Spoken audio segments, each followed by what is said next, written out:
Hey everybody, Fab4 here with some Mechabellum, and on today's gameplay, I got a little bit of a gimmick build that I decided to go with on the second round, just because they gave me the unit drop, and I figured, might as well go for it.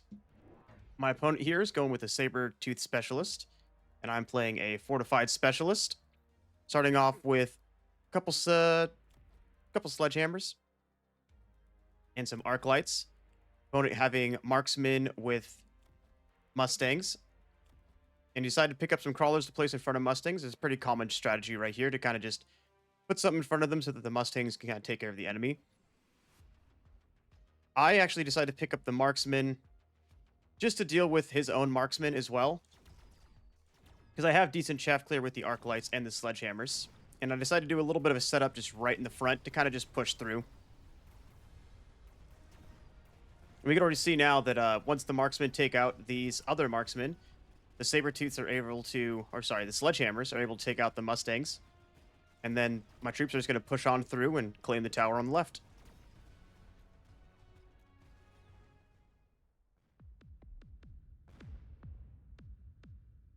All right, now on to the second round. We're actually going to see where my build kind of takes a little bit of a turn. Now, obviously, we get double Fang drop. Phoenixes could be pretty good, except we both have Marksmen. So the Phoenixes kind of aren't super great. Rhinos could also be pretty strong, just because they might be able to reach the Marksman before they can do enough damage. He does have a decent amount of chaff, so if I don't pick up the Whirlwind on him, it's going to be a little difficult to breach through. But I'm also kind of looking at these Phantom Rays here. Now, obviously, going against Marksman may not be the best idea. We see my opponent has picked up the Fangs, just because it's nice early chaff that you don't have to pay for. But I decided to pick up the Phantom Rays. Now, like I was saying before, it's pretty bad against the Marksman, because they can pick up anti-air and start, like, one-shotting these. Right now, though, rank 1 is going to take him a couple shots. Actually, if you look at the math here, 23 and then 73, so 246. It's actually going to take him about 3 shots, or maybe 4, to take down these level 2 Phantom Rays.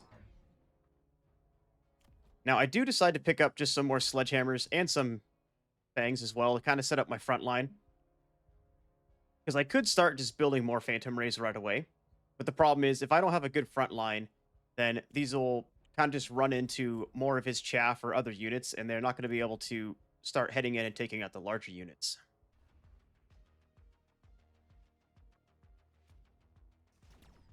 All right, getting into the second round, we're seeing the Sledgehammers are actually doing pretty good against now all the chaff in the front. Saber-Tooths are going to be a problem. But once we see these Phantom Rays get in, even the Mustangs with these rank 2s are going to have a little problems dealing with them. Especially without the armor upgrade, they're going to be a little bit easier to take down with the Mustangs. But all you got to do is, pick this up, and the Mustangs pretty much become useless. Now, he does come out on top here with this round. And I expected that, kind of just picking up the Phantom Rays anyways.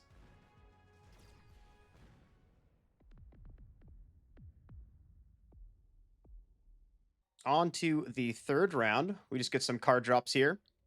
Some Assault Fangs, a barrier for giant units, decreased upgrade cost for crawlers, and an amplifying core. Amplifying core is always a good pickup. Just getting that extra health and damage is very good. And more than likely, I'm going to be placing it on these Phantom Rays just to boost up their health so that they're even harder to take down. I also decide to even out my Sledgehammers over on the left side and start grabbing some more Phantom Rays to even out the units on both sides. He ranks up his other units in the back right here. The Marksman now rank 2, same with the Saber-Tooth, making this a little bit easier to take out Phantom Rays. But now that I have a full sledge line, they're going to be able to take out these Fangs a lot easier.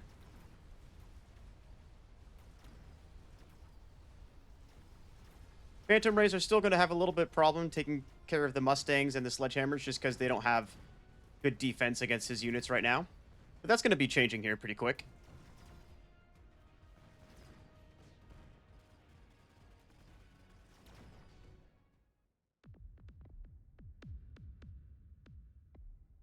Okay, we are on to round 4. We get a additional deployment slot, which is always very strong. The Vulcan Descent can be pretty good. He does have the chaff line here in the back, so kind of throwing it down could distract him and take him out. Could be really good.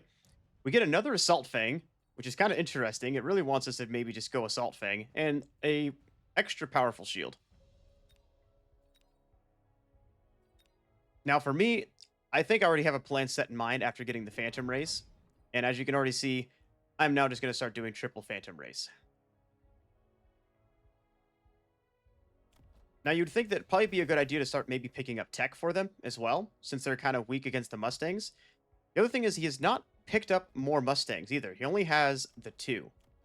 So if I just get more Phantom Rays, then it's going to be even harder for these Mustangs to actually take out the Phantom Rays. And the earlier I pick these up, there's a better chance of them getting experience to rank up to 2 and become even that much harder to be taken out by the Mustangs. Our opponent gets the range on the arc lights for some strange reason.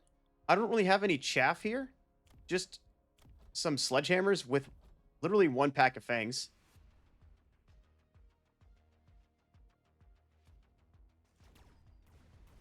They are able to target onto these fangs a little faster, but again, these sledgehammers are just going to be a little too tanky.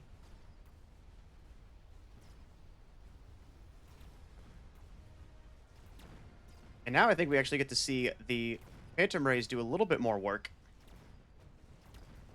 They're able to take out a sledgehammer, or a saber tooth.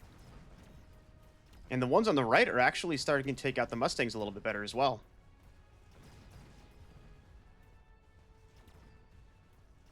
Of course, we still don't get the win on this round.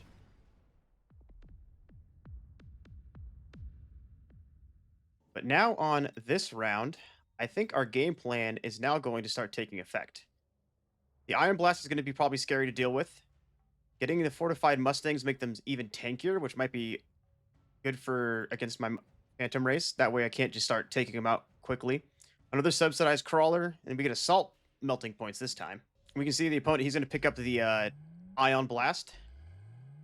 I believe I just skip, because now is the time to start picking up the tech on these Phantom Rays. Because now with the armor, these Mustangs are pretty much useless. They can't do any damage to them. Especially if they start ranking up, that just means that, you know, blocking 60 damage and they're going to block 120. There's not much going to be able to do. And now I decide to just throw 3 of them on his flank. Because now it's going to go ahead and pull off these Mustangs a little bit. Not a bunch of them. But now once they spawn in, they can kind of just head in and just take the tower. His Ion Beam does work against the sledge line. But the problem is it pretty much just misses the Phantom Rays in the front. And now with the armor, having the extra health, if we're kind of watching, he is like one-shotting some of the weaker ones. But the problem is there are so many of these that it just takes too long for the marksman to take out all of the Phantom Rays right now. So we're able to take the tower. And our Phantom Rays are now just going to start working their way across the board.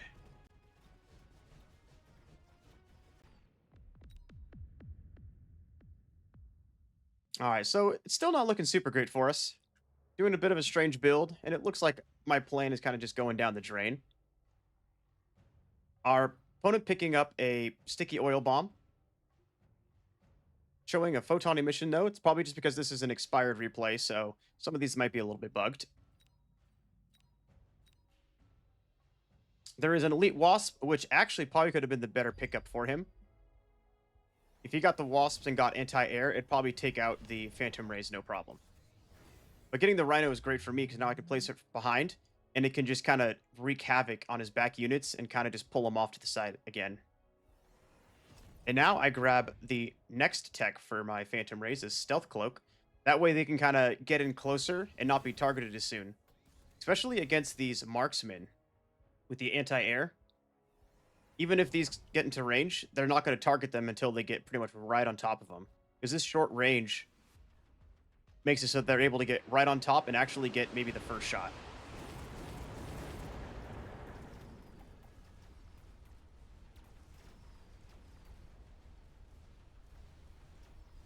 Yep, and now as we can see, these marksmen are kind of focusing on my units here in the front, and the Phantom Rays are able to move in. And now with the extra flank on the left side, they're able to just come in, take the towers, and now there's even more of them. There's not enough marksmen to deal with so many large numbers of Phantom Rays.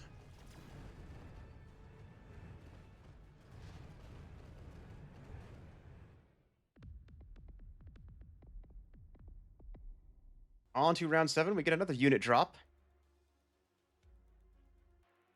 For me right now, I think the Rhino's sticking out just because it adds another ground tank unit that he has to deal with. Vulcan could be an option. He has some chaff lines here in the front. Not a whole bunch, so it's not really, something to really think about. The Tarantula can be pretty strong as well. The Sabertooth, though, might take it out too quick. And the Fire Badger, again, it's like a mini Vulcan. It could be something to distract him for a little bit. And we can see here that the opponent here picks up the Vulcans. Probably to ignite the oil. But again, I only have like a handful of units on the ground. I go and grab the Rhinos. Place them far in the back so that way they kind of rush in. And as soon as these recloak, the Rhino will kind of just come in and it's going to distract them from everything. He does grab Fortress with anti-air barrage. The only problem is the damage on this is a little too low. And it doesn't scale per rank. So even though they're doing 900 damage per each shot, and there is 16 of them, a lot of them go kind of wide and will pass over them. Plus the speed of the Phantom Rays makes it so they can actually outrun the missiles. And I also just pick up even more speed so that they can just rush in. Opponent going for a couple missiles here to take out some ground units. Or is that my missiles? Those are actually going to be mine. But now I just even lined up more Phantom Rays. And as we can see here, like, the anti-barrage is just not doing enough. The Mustangs are pretty much useless. Marksman doing some work, but again, there's just so many Phantom Rays that it takes them too long to take out each individual target. Then we get a nice double tower take. And then my units just surround on him.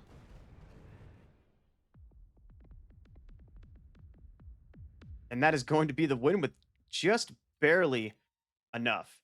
Right down the -10. It was a very close game. Now, this probably isn't the best strategy for everything. There is pretty easy counters you can run into. Mustangs can be one, but the problem is you can get armor on these. Marksmen can be pretty good as well. The only issue is I think the slow shooting can be just not enough. Unless you pick up double shot. Because usually if you want to come across marksmen, a better pickup is going to be energy shield. That way it takes him at least 2 shots to take out each one. But he does have double shot, so that would probably help him out. If these games went on longer, he'd be able to start building up his anti-air. The mistake was probably the Fortress. People see this and they're like, oh, it's the perfect counter. But it's just too far spread out, and it's not enough damage to take out the Phantom Rays because they're decently tanky. 5,000 life at rank 1. Even these rank 2, 10,000. They do have armor, though. We got to think about that. But if anything, if you picked up like a boat, or I would say wasps, and you get the anti-air, they'll just tear apart the Phantom Rays just because their attack speed's just slow enough and the wasps can just kind of like mow through them. If you enjoyed the video, go ahead and like and subscribe to the channel. If you want to see some live Mechabellum gameplay, I'm over on Twitch at twitch.tv/fab4200. And I'll see you all next time with some more Mechabellum.